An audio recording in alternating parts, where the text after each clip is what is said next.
Bonjour, je m'appelle Megan, votre hôte d'aujourd'hui. Bienvenue dans le 3e épisode de Valeurs numériques.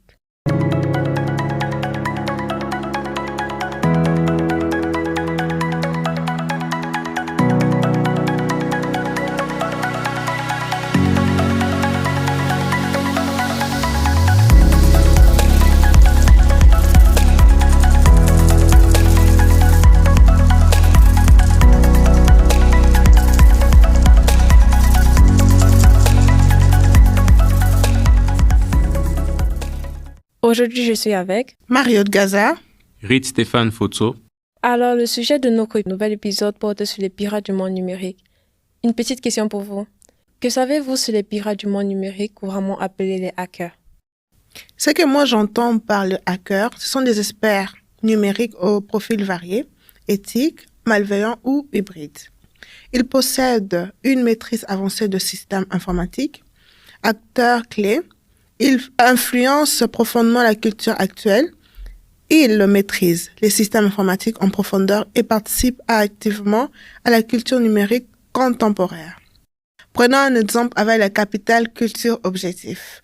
Aujourd'hui, on parle d'un outil culte dans le monde de cybersécurité avec John the Ripper. C'est un outil utilisé pour test de mots de passe. Son but permet de craquer un mot de passe un peu comme si tu essaies de forcer un cadenas avec toutes les clés possibles. Ils utilisent deux techniques principales, l'attaque par dictionnaire. Ils testent le mot de passe courant comme 1, 2, 3, 4, 5, 6 ou encore bonjour 1, 2, 3. L'attaque brute forcée, ils essayent toutes les combinaisons possibles jusqu'à trouver la bonne. Les professionnels l'utilisent pour vérifier la sécurité de leur système, mais entre les mauvaises mains, ils peuvent aussi servir à de fins malveillantes. En gros, John the Ripper, c'est comme un hacker éthique qui dit « Attention, ton mot de passe est trop faible ». Intéressant, de ce que j'ai compris, John the Ripper est un outil puissant pour tester la robustesse des mots de passe en utilisant des techniques comme l'attaque par dictionnaire ou l'attaque brute, tout en mettant en lumière les faiblesses potentielles de nos systèmes. Et pour les professionnels, c'est un allié précieux pour renforcer la sécurité, mais il rappelle aussi que la protection contre les attaques de phishing et autres menaces nécessite une vigilance constante et des pratiques de sécurité rigoureuses. Je trouve ça aussi intéressant l'illustration avec John the Ripper. J'en ai beaucoup entendu parler. Je trouve que c'est une bonne innovation pour le développement du monde numérique. Cela permet aux professionnels de sécurité d'acquérir des compétences techniques concrètes, renforçant ainsi leur capital culturel objectivé. Et vous, Reed, qu'en pensez-vous? Si je me base sur la plateforme RootMe, je pourrais vous apprendre que c'est un espace de formation, de reconnaissance, de socialisation pour les hackers, qu'ils soient professionnels ou en herbe. Pourquoi? Eh bien, pour le comprendre, il faut regarder à travers la théorie de Pierre Bourdieu. On commence avec RootMe dans le capital culturel. Et pour nos chers auditeurs qui ne sont pas familiers avec ce concept, le capital culturel, c'est un ensemble de ressources non économiques qui peuvent être mobilisées pour obtenir un avantage social. Et sur RootMe, on en trouve 3 principaux types. On a tout d'abord le capital incorporé. C'est tout ce que les utilisateurs apprennent en résolvant des défis. C'est l'apprentissage par la pratique, souvent en autodidacte. Ça demande de la curiosité, de la persévérance et beaucoup de temps. C'est un savoir-faire qui devient une partie intégrante de l'individu. Aussi, nous avons le capital objectivé. Ici, on parle des outils qu'on apprend à maîtriser sur la plateforme, tels que des logiciels, des environnements virtuels, du code, des scripts. C'est du savoir technique incarné dans des objets concrets.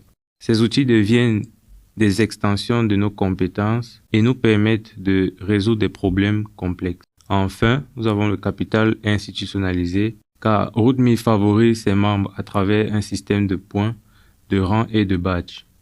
Il y a aussi des forums où les utilisateurs peuvent être reconnus par la communauté ou même par des recruteurs. Le tout s'inscrit dans un réseau de partenaires académiques et professionnels, ce qui renforce cette légitimité. C'est une forme de reconnaissance officielle qui peut ouvrir des portes dans le monde professionnel. Alors, si vous êtes intéressé par la cybersécurité ou le hacking éthique, je précise, je vous encourage vivement à explorer cette plateforme. Comme l'a dit Reed, pour vous, chers auditeurs, si vous êtes passionné par la cybersécurité et le hacking éthique, n'hésitez pas à rejoindre la communauté RootMe. Tu expliques super bien comment le RootMe va bien au-delà de simples défis. C'est un vrai espace d'apprentissage et de reconnaissance. Ta référence à Bourdieu donne du sens à cette progression, autant sur le plan technique que social. Tu nous montres comment cette plateforme devient un véritable espace d'apprentissage alternatif, où on construit non seulement des compétences, mais aussi une forme de légitimité dans le monde numérique. De ce que je sais, on utilise aussi les termes métaphoriques comme white hat et black hat dans le domaine de la cybersécurité pour décrire les intentions et les actions des hackers. Ces termes peuvent être compris à travers les métaphores constitutionnelles. Ces métaphores aident à clarifier les rôles et intentions de différents types de hackers en les comparant à des concepts familiers dans la société, comme par exemple les forces de l'ordre et les criminels. Cela rend le concept de la cybersécurité plus accessible, surtout pour ceux qui ne sont pas familiers avec les détails techniques.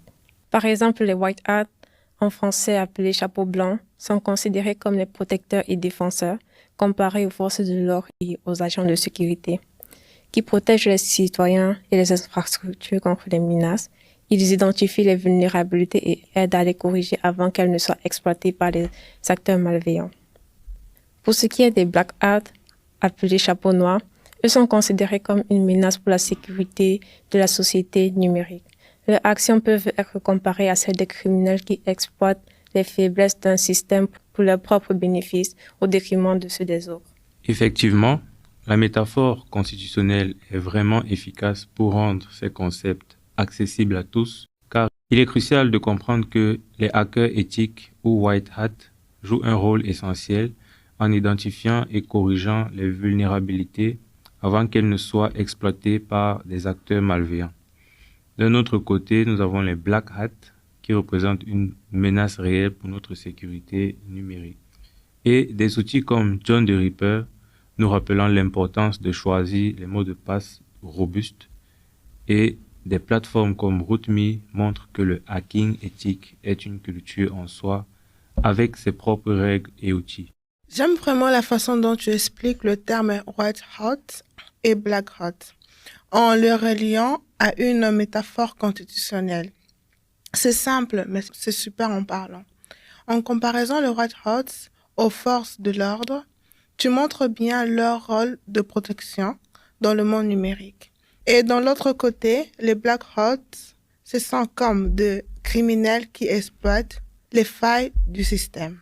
Franchement, ça rend les choses plus claires, surtout pour ceux qui ne sont pas à l'aise avec les vocabulaires techniques.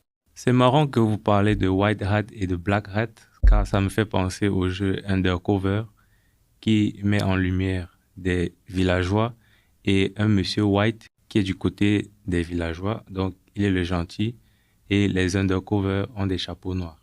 C'est fascinant de voir comment ces éléments s'entrelacent pour façonner notre paysage numérique. Effectivement, les termes white hat et black hat distinguent les hackers éthiques qui protègent les systèmes, les hackers malveillants qui les exploitent illégalement. Des outils comme John the Ripper, comme l'a dit Marriott, montrent la vulnérabilité des mots de passe simples, soulignant l'importance d'utiliser des mots de passe complexes. Comme l'a dit Reed, RootMe illustre que le hacking est une culture avec ses propres règles et outils où les plateformes jouent un rôle central dans la construction de la légitimité des hackers. Merci d'avoir écouté ce podcast. À une prochaine. Merci, au revoir. Merci à tous.